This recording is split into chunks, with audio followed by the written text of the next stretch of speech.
Greetings. Cynical Prick here. I'm going to discuss something very different than what I usually discuss here.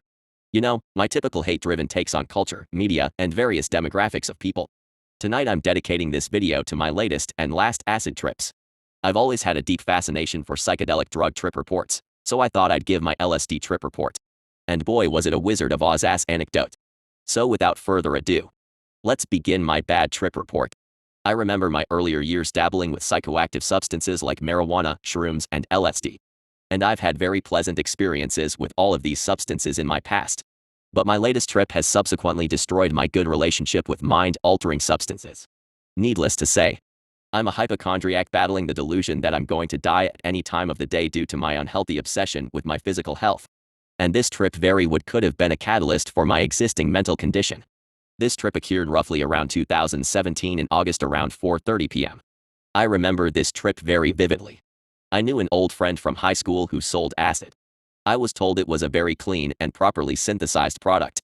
I'm no Walter White or organic chemist, but after ingesting it I'd say it was the strongest LSD I've ever taken in my entire life. If it wasn't some research chemical or other serotonin antagonist peddled off as LSD, I'll never know. Anyways, I purchased 6 hits from this guy and contacted my father and my friend who was inexperienced and new to psychedelics. I remember being very eager and confident in dosing 4 hits of acid. I've done 2 before, so I thought what could possibly go wrong. My father, my friend, and I all sat in my room and I dropped 4 hits. They were typical blotter, paper tabs, but they had an image of Bernie Sanders printed on the tabs. I remember letting the paper dissolve in my mouth with no taste, which was a sheer sign of LSD. 20 minutes had passed, and I began to feel the rush that LSD entails. The euphoria in the stomach, and my mind's desire to climb out of its own skin. The effects began to wash over me. I was reluctant to stay positive until I was reassured by my psycho-not hippie of a father who had experienced that it metabolizes differently for people. But oh boy, it took an immediate effect which concerned me greatly. The feeling of uncertainty dissipated and I felt my sweat trickling off of my forehead. My skin had pins and needles crawling over my body as the sensations and rush grew stronger. I stared down at my phone and gazed upon my keyboard as I was typing. My fingers warped and shrunk as the numbers and letters on my keyboard manifested into this shrunken effect. Textures began to have more depth. It was to my realization that the peak was going to become more intense as time elapsed. We retreated to a different room and listened to music. I remember vividly putting on Radiohead's Airbag on OK Computer, and I was greeted with a swarm of intense patterns and associations with the sound of the music. It was very enjoyable hearing the different frequencies and the sound of the vocals hold more emotion and edge. My ears began to click open to a new channel sharper than what I'd perceive normally, as if my senses had been amplified by 1,000,000. Each form of stimuli was intense and I perceived it with a new and youthful experience.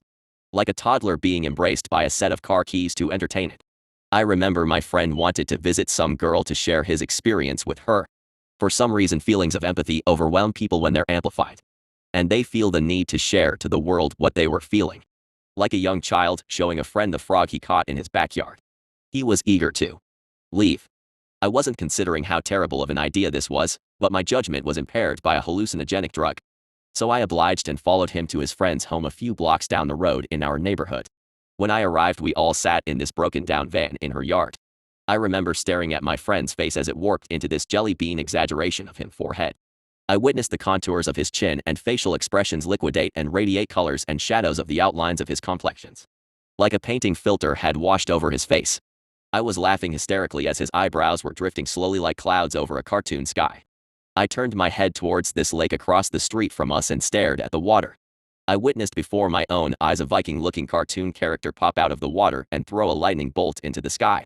It was from that moment on that I knew I was hallucinating and separated from what I knew as reality. A lot of this trip is very hazy, might I add. I remember walking onto my friend's girlfriend's porch and witnessing a Ford Expedition pulling into the neighborhood. The vehicle morphed into a cop car as the letters of police appeared on the vehicle. She assured me that it was a regular vehicle and not a cop. Moments had passed and the acid was growing overwhelmingly strong. I remember inviting her to my house for God knows what reason. I remember arriving to my house in what seemed only a few seconds. My perception on time was distorted. My awareness was dissolving as if I was being navigated by my subconscious and not my wakeful self. We sat in my room and I played music on my laptop. I believe it was King Gizzard and the Lizard Wizard.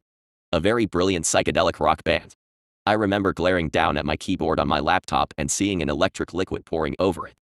I turned my head towards her and said, "Is there water on my keyboard?" And she shook her head concerned for my well-being.